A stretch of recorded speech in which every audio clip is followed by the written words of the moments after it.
Bonjour, aujourd'hui on est le 18 septembre. Ça fait environ 2 mois que j'ai fait les marcotages, les bouturages là, de mon chef Laura. Puis je voulais faire une mise à jour parce qu'il y a des choses intéressantes là, à mentionner. Euh, Ça ici, c'est le tronc à partir duquel on a fait les marcotages. On voit ici, il y en a un marcotage, c'est le substrat qu'on a mis alentour du tronc avec des incisions là, pour faire partir les racines. Euh, Puis on voit ici, je ne sais pas si on peut voir sur le dessus. Attendez, il y a beaucoup de feuilles. Là. Ça, c'est la dernière partie qu'on a coupée. Puis il y avait, la première fois que j'ai fait les marcotages, j'ai fait 2 marcotages. J'en ai fait un juste ici sur le tronc, puis j'en ai fait un autre un peu plus haut sur le tronc, qui était plus haut, environ 24 pouces plus haut. La partie du haut que j'ai coupée, ça se trouve à être cette partie-là ici.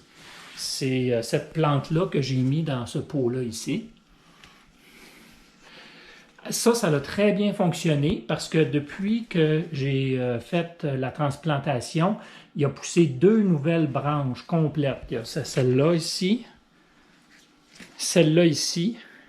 puis maintenant il y en a une troisième petite qui pousse par la suite. Donc cette partie-là, ça a super bien été. La deuxième partie, c'était un tronc entre les deux. C'est celle-là ici. Mais là, ce qu'on ne voit pas ici, c'est que, en réalité, le tronc là, qui part de la base ici, là, qui était là, il montait beaucoup plus haut. Là. Il montait environ jusqu'ici là, sur le plan. Là. Il y a presque 24 pouces, 2 pieds environ. Mais ce qui est arrivé, c'est que habituellement, quand on coupe sur un tronc principal, comme celui-là ici, on a vu l'endroit où c'est coupé, ça sèche. Ça sèche, puis les pousses retigent à partir du tronc à plusieurs endroits. Comme sur celui-là ici, là, je pense que j'ai 6 endroits où les feuilles ont recommencé à pousser. Mais sur celui-là ici, étant donné que c'était pas alimenté directement par les racines principales du tronc, mais juste les racines du marcotage, on dirait qu'il a manqué de sève ou de nutriments pour alimenter le tronc. Puis là, le tronc a commencé à noircir puis à pourrir dans le haut. Puis tranquillement, pas vite, toutes les pousses qui avaient commencé à se développer sur le tronc ont fané, ont tombé. Puis il est resté seulement que celle qui était complètement dans le bas du tronc qui a réussi à continuer à pousser. Et là, ce que j'ai fait, c'est que par section, je coupais le tronc, puis ça continuait à pourrir. Donc, il a fallu que je le coupe vraiment complètement à la base. Même le tronc à la base est en train de pourrir. Mais malgré tout, la dernière pousse qui était vraiment proche là, des racines que j'avais fait là, avec le marcotage a réussi à survivre. Donc, j'ai réussi quand même à sauver le plant. Et puis, il va pousser à partir de celui-là. Puis, on voit qu'il y a une toute petite pousse, toute jeune, là, qui est arrivée à pousser là, après que je l'ai coupé jusqu'au sol. Donc, ça devrait survivre là, très, très bien. Puis, aujourd'hui, j'en suis à couper une autre section du tronc où j'ai fait le marcotage ici. J'ai été obligé de faire un deuxième marcotage parce qu'au bout d'un mois, il n'y avait aucune racine qui se développait. Là, ici, on voit qu'il y a des racines qui se développent vraiment là, à l'intérieur du marcotage. Mais la première fois que je l'ai fait, ça n'a pas fonctionné, puis je ne sais pas trop pourquoi. Peut-être mon substrat était pas bon parce que je l'avais réutilisé de la fois d'avant. Donc, ça n'a pas fonctionné. Il a fallu que je recommence. Puis là, ça fait environ 1 mois. Puis là, ça a l'air vraiment beau. J'ai nettoyé le tronc. J'ai mis un nouveau substrat qui est de la mousse de sphaigne. Mais la mousse de sphaigne, c'est vraiment... c'est pas de la tourbe, c'est vraiment de la mousse de sphaigne qu'on achète là, dans les centres jardins. Ça ressemble vraiment à la plante qui a été toute séchée. Là. Fait qu'on coupe des petits morceaux, on fait un substrat qui est plus fin avec ça, puis on le met à l'intérieur du sac de plastique. Donc aujourd'hui, on est rendu à couper ça, puis à transplanter dans un nouveau pot pour la suite des choses. Puis on voit que cette base-là, il y a déjà 3 sections qui ont commencé à faire des petites feuilles. Fait que là, en coupant cette section-là ici, là, c'est certain que ces feuilles-là vont exploser, là, vont tout prendre la sève puis le nutriment là, qui vient du tronc, puis vont vraiment prendre beaucoup plus d'ampleur. Donc, au bout du compte, la plante qu'on avait ici va avoir produit un plant qui est ici, un deuxième plant qui est ici, puis un troisième plant qui devrait survivre. D'après moi, devrait très bien survivre celui-là. On va voir là, si tout se passe bien là, au bout de quelques mois. Bon, voici venu le moment de couper la plante ici, juste en dessous du marcotage. On enlève ça. Il y a une autre petite attache ici qu'il faut que j'enlève.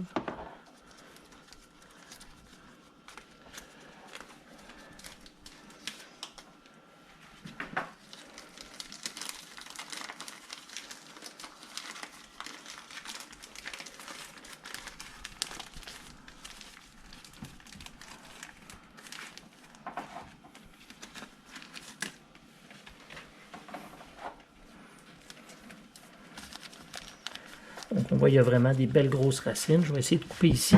Le tronc est quand même assez gros, donc c'est assez difficile, là.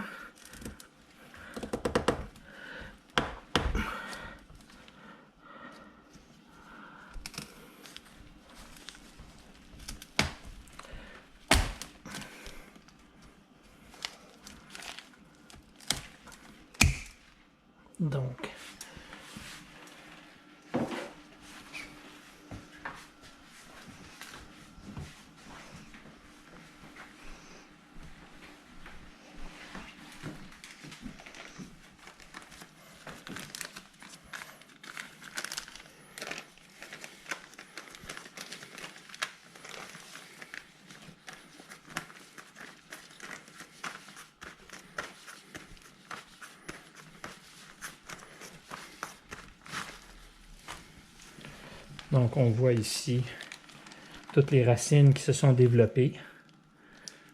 Donc là, ce que je vais essayer de faire, c'est de tranquillement, pas vite, enlever la partie du substrat de la mousse de sphaigne qui tenait toutes les racines, là, qui a permis aux racines de se développer. Puis ensuite je vais transplanter la plante dans le pot qu'il y a ici. Fait que je vais faire ça, puis je vous montre tantôt quand c'est rendu le temps de la transplanter. Bon, finalement, après avoir nettoyé les racines, puis enlevé le plus possible de mousse de sphaigne, c'est ça ici qu'on voit là, ici. C'est ça qu'on a enlevé comme mousse de sphaigne. OK?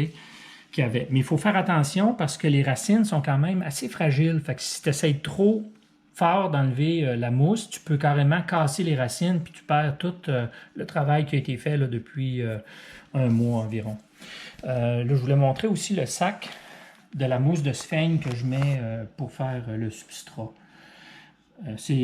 On voit que c'est des plantes qui sont assez grandes, là, c'est des tiges. Moi, ce que je fais, c'est que je les coupe en petits morceaux. Je prends des ciseaux puis je fais des petits morceaux comme ça pour que ce soit plus facile de faire une motte, mais aussi que ce soit plus facile de l'enlever quand c'est arrivé le moment de le retransplanter. Donc là, ce que je vais faire, c'est que je vais le transplanter ici. Je vais rajouter de la terre, puis je vais tout essayer de bien couvrir les racines, puis je vous montre quand c'est terminé tantôt. Donc maintenant, c'est juste simplement pour vous montrer que le plan que je viens de couper, c'est celui-là ici. Le tronc original, duquel a parti tous les marcotages qu'on a fait là, présentement, sont partis de celui-là. La section ici qu'on vient juste de couper, normalement devrait sécher comme on a vu sur le dessus du tronc de celui-là ici. Excusez-moi, il y a beaucoup de feuilles. c'est difficile à voir. Lui, là, vraiment, il a séché comme il faut. Il n'a pas cherché à pourrir. Fait que celui-là, d'après moi, devrait sécher. Puis il y a des grosses chances qu'il parte d'autres feuilles sur le tronc à quelques endroits. Là, il y a probablement, comme ici, on voit qu'il y a une espèce de petits bourgeons. Il y a des grosses chances qu'ils partent des nouvelles feuilles à partir d'ici, puis des nouvelles feuilles à partir de plus haut aussi. Il y a des grosses chances, comme ici. On voit qu'il y a un autre bourgeon ici, là. Donc, c'est à suivre. Je ferai probablement une dernière récapitulation d'ici quelques mois, si tout va bien, pour vous montrer comment tout ça a évolué. Ça, c'est le plan original. Le premier marquetage, qui est la grosse plante ici, qui est la tête qui mesurait plusieurs pieds de haut, qui est celle-là. Le deuxième marquetage qui est ici, qui a pourri en grande partie, mais heureusement qui a réussi à conserver la dernière section en bas, tout proche de la terre, puis qui a l'air à être bien parti pour continuer à pousser. Puis le dernier marquetage qu'on a fait aujourd'hui, celle-là ici a vraiment beaucoup de feuilles, plusieurs sections. Je m'attends peut-être à ce qu'il y ait certaines sections qui s'atrophient, puis qu'au bout du compte, qu'il reste 2 ou 3 tiges principales là, pour que le plant continue à pousser. Donc, encore une fois, je ferai une petite récapitulation d'ici quelques mois, juste pour vous tenir au courant, pour voir comment tout ça a été. Merci d'avoir écouté ma vidéo. À la prochaine!